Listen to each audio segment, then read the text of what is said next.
Good Monday, everyone. March 8th, 2021. Luigi here with the Weekly Talk. I'm changing subjects a little bit.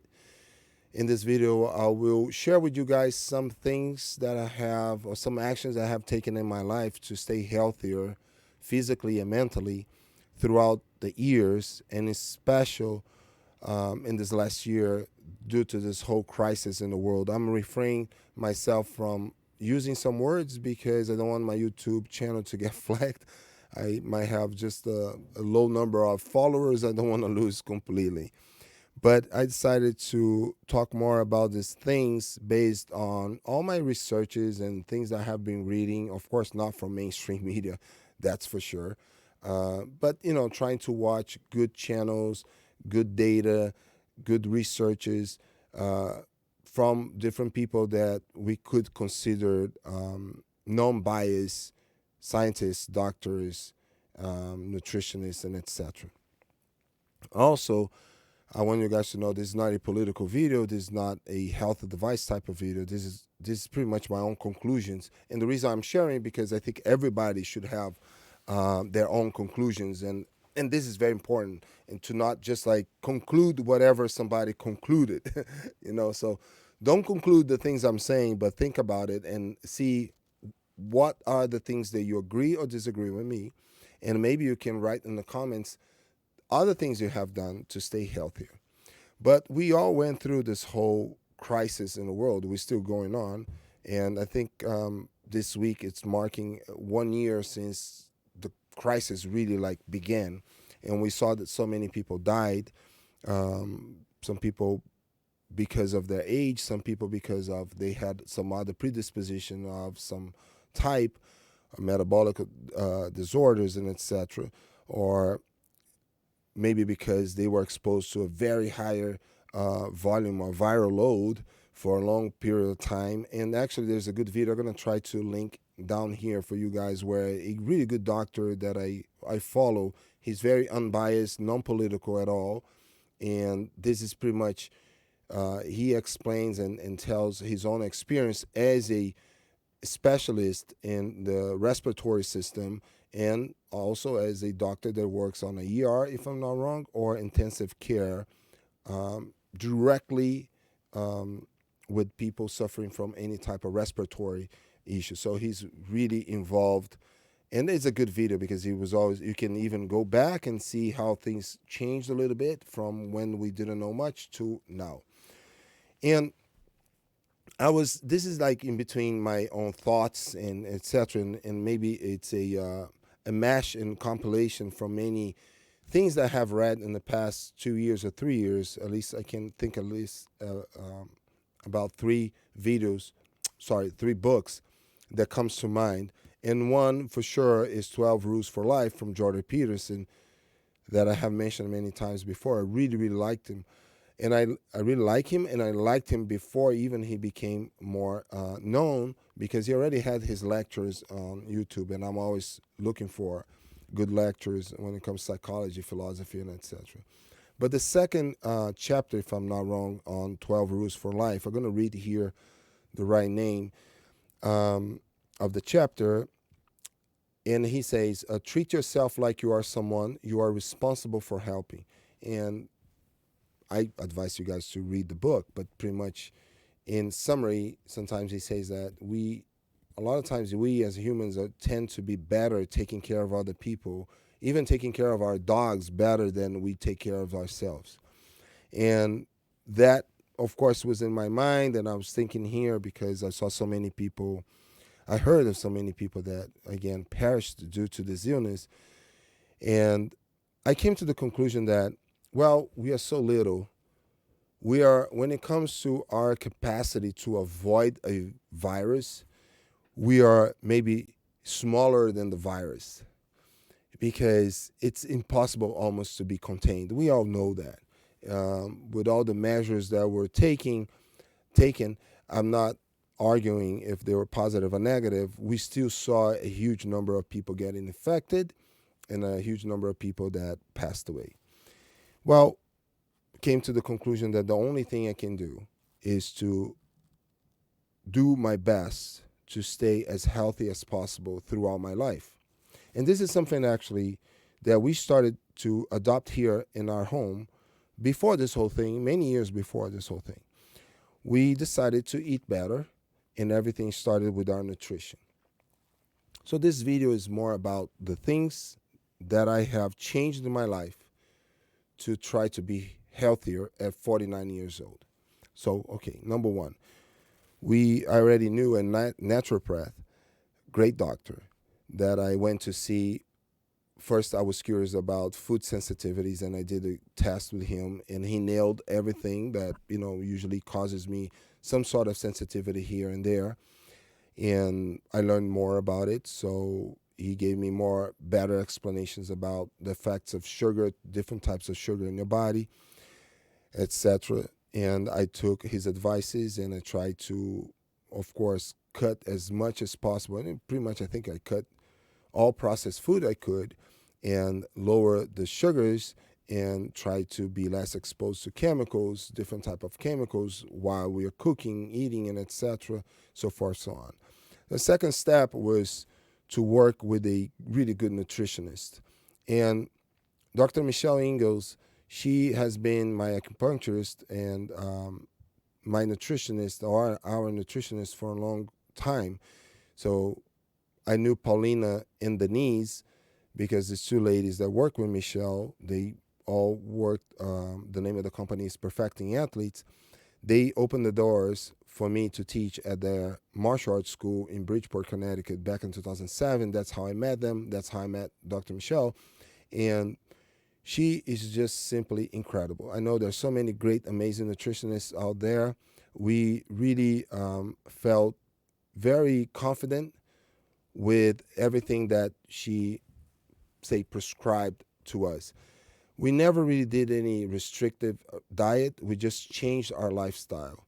We added more, say, for instance, simplifying food that will help alkaline our body, or alkalinize our body. You got the idea. A lot of more green vegetables, and the right ratio when it comes to protein, carbs, and we never felt any type of hunger whatsoever. We just changed the way that we eat, my breakfast, my lunch, what I can do through nutrition to keep my hormones level high, nutrition and the testosterone wise speaking, at 40 years old. Of course, I want to keep naturally my testosterone levels healthy. How could I do that with the nutrition? How could I boost my immune system through the nutrition? So second step for us was to work with a really good nutritionist that wouldn't make us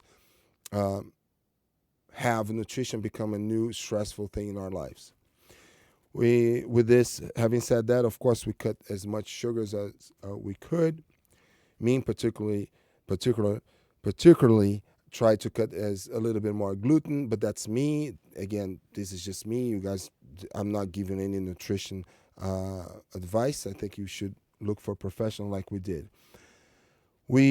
Sylvia already knew this product. It's a super strong probiotic. I put the link down here.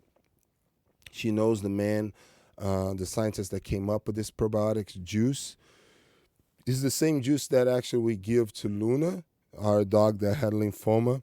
And for the past 3 years, she survived lymphoma, which is very rare case of dog surviving lymphoma like she has survived and has been surviving. So we added a good consumption of really, really, really, really, really good, strong probiotics. Exercising, of course, that's our default. We exercise all the time.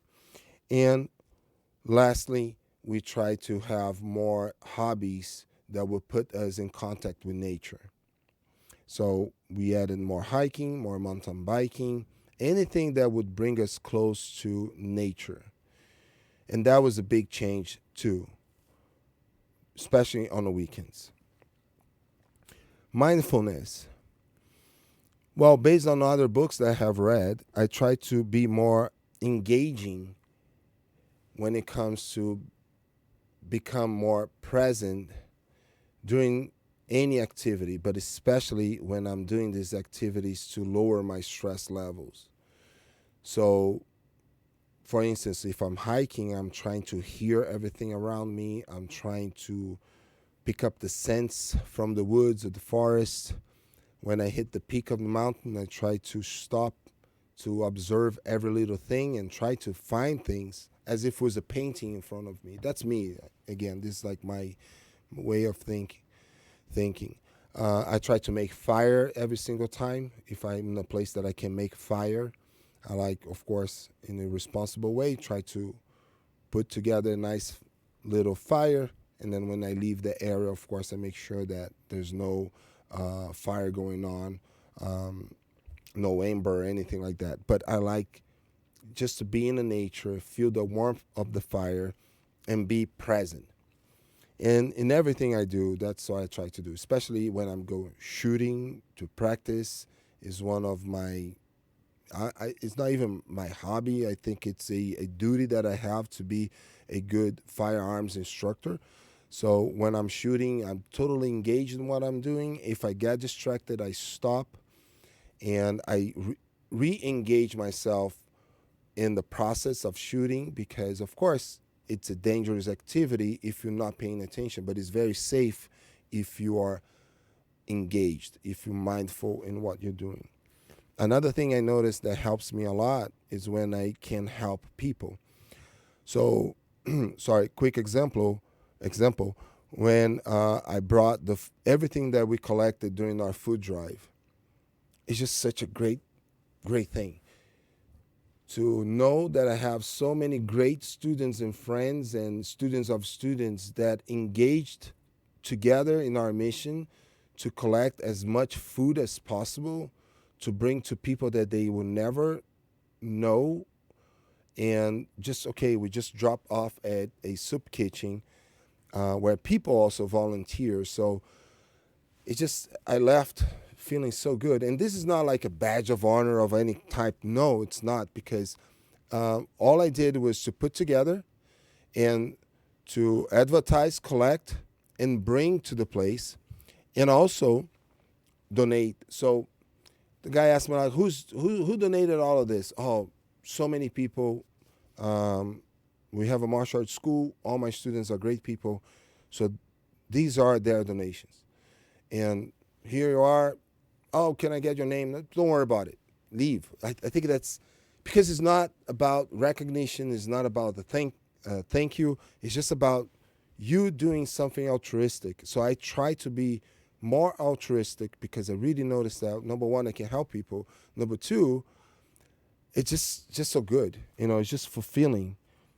And another thing, because of last year, the crisis, and we went through a crisis as a small business owner, I learned how to accept help from other people. And I learned to not shut down myself in my own bubble because of pride or ego. And when people came to help us with GoFund page to help keep the gym alive and all of that, I learned to accept in a way that to be helpful, just to be thankful for the help. So my goal is to be now even more thankful for every little thing, because this is a conclusion that I draw, maybe I read somewhere. I feel like gratitude also is maybe a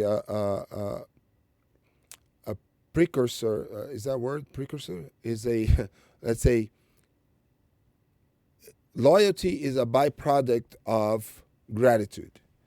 And I like to be as loyal as possible, as loyal as I can, not as possible. I try to be as loyal as I can to everyone and everything, but I feel like feeling gratitude always make me acknowledge better the actions from people to help the people that are trying to help me or help other people.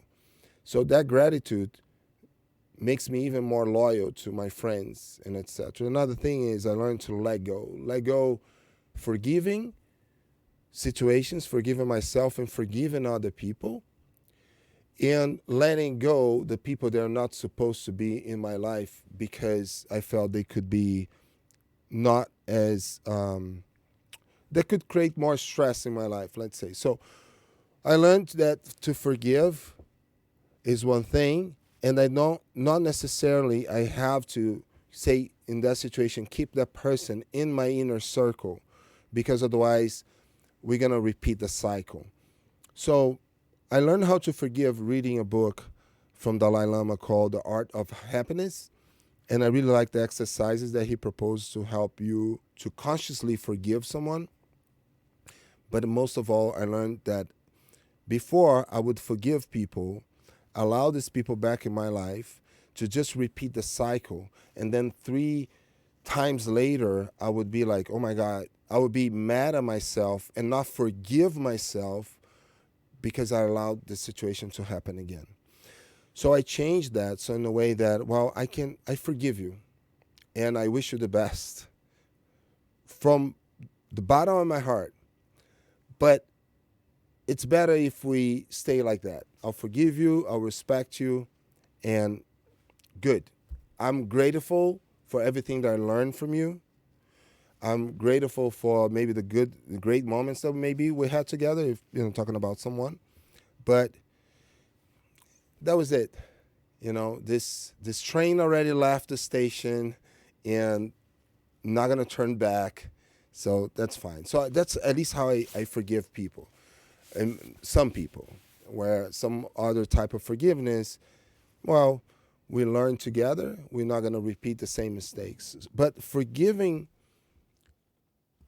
learning how to forgive helped me also to forgive myself for many things and to not carry any guilt. And why I'm saying all of that, I'm saying because all these things definitely can increase your stress. But if you have it under control, it will decrease your stress, or you have it under control. You embrace the stress and you will deal with the stress, but that in a way that's not going to affect your health. It's not going to affect your life.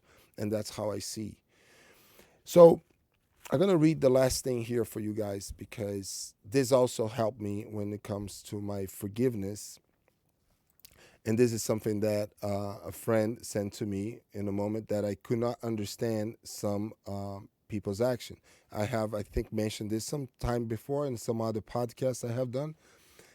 This name of this poem is Final Analysis from Madre Teresa. And like I said, this was sent to me by a friend when I could not forgive myself for the mistake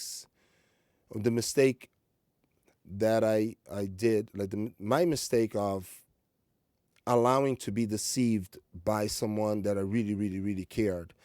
So I felt deceived and betrayed, and I felt anger towards myself because I allowed myself to do the things believing that I was helping this person, which I was, but he was betraying me at the same time. So it was like a loss of a great friend that caused me anger and stress. But this guy sent me this message, and then I learned.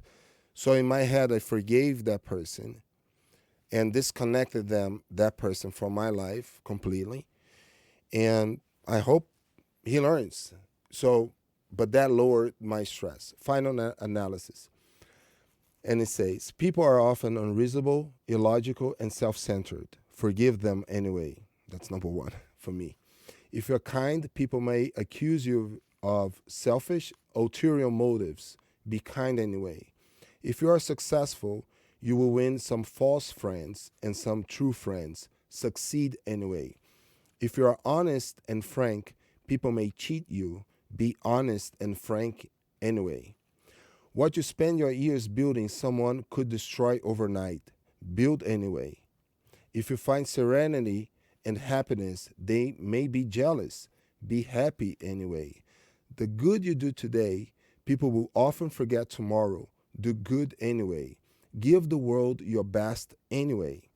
You see, in the final analysis, it is between you and God. It was never between you and them anyway. And this marked my life. This marked the period of my life where I forgave myself, because the stress that I suffered from this betrayal got me sick, literally physically sick. I felt the symptoms of how maybe rotted my brain was getting. And I'm not exaggerating. I traveled to Florida with my wife in a hotel room, and I had the craziest, strongest migraines, besides many, many GI issues, that I thought I was sick and it was just stress. Well, I changed my life in a way that I don't let things like that get to me that much.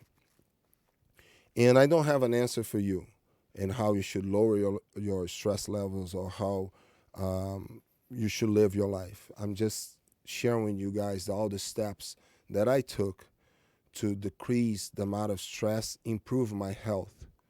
And I think at the end of the day, it helped me to fight this same illness that has been hitting so many people in the world with maybe less severity. Maybe I was lucky. Maybe my health was good enough that I didn't have really, really, really bad symptoms. But all I can say to everyone is take care of yourself. Take care of yourself as someone that you really, really love. Take care of yourself the same way you would take care of your son or of your daughter, of your wife, or of your brother, your sister, your mother, your father, or anyone, or your dog, or anyone that you love. Like Jordan Peterson said, these are not my words. And I feel like this way we can maybe be better prepared for any other crisis. I don't know if my answer is, I mean, I think like this actions have been helping me. I don't know if that will answer you if you're going through anything, but I decided to share. At least take care of yourself. Let go what it needs to be let go, and try to be more mindful and engaging in everything you do. Watch your nutrition, exercise. You can never be too old to just walk a little bit. If you can walk, of course. If you cannot walk, well, maybe you can do other things to stay healthy. And again, this is not a solution for the illness. This is just a way to maybe be ahead of the game. God bless you all. Love you all. See you training on the mats.